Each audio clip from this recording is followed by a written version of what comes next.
Sozzi.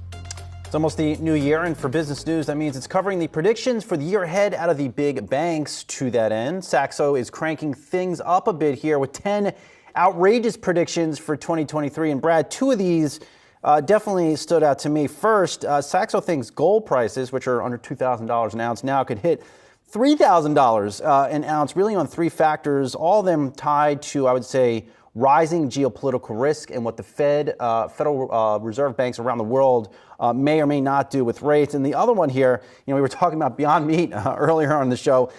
Saxo thinks a country agrees to ban all meat production by 2030, of course, as countries increasingly focus on climate change. If those two things happen, that'd be pretty bold.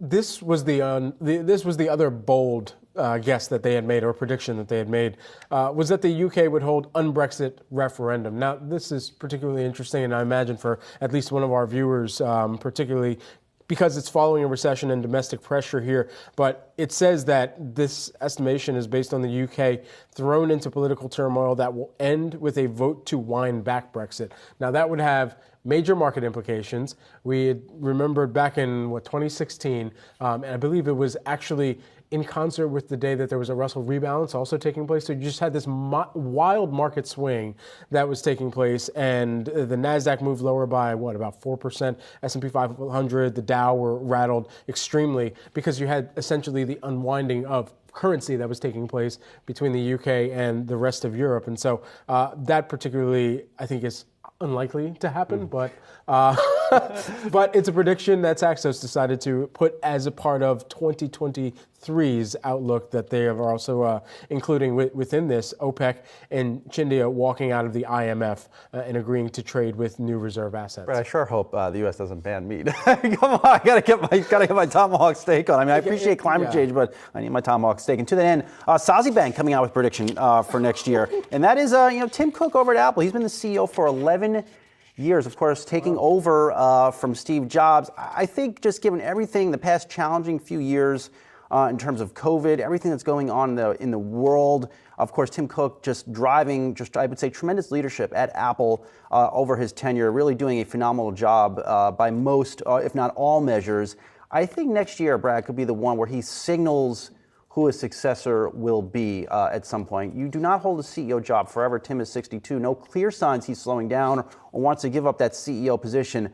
But at some point, you have to signal who will be your successor, and maybe he moves to an executive chairman role. Well, Brad Equity Partners also has a prediction here, and from my perspective, one that I would be looking for going into next year. Keep a close eye on names like Nike, like Lululemon, and why? Because I think you've got a name in New Balance that is actually really gaining some traction among young buyers that are out there in the market looking for some new apparel. I think it's entering even more so into the hype beast landscape. And even with New Balance, you still have somehow Crocs sticking around and holding on to some of the cozy market share now, too. So you're not on the Julie Hyman Hoka hype train?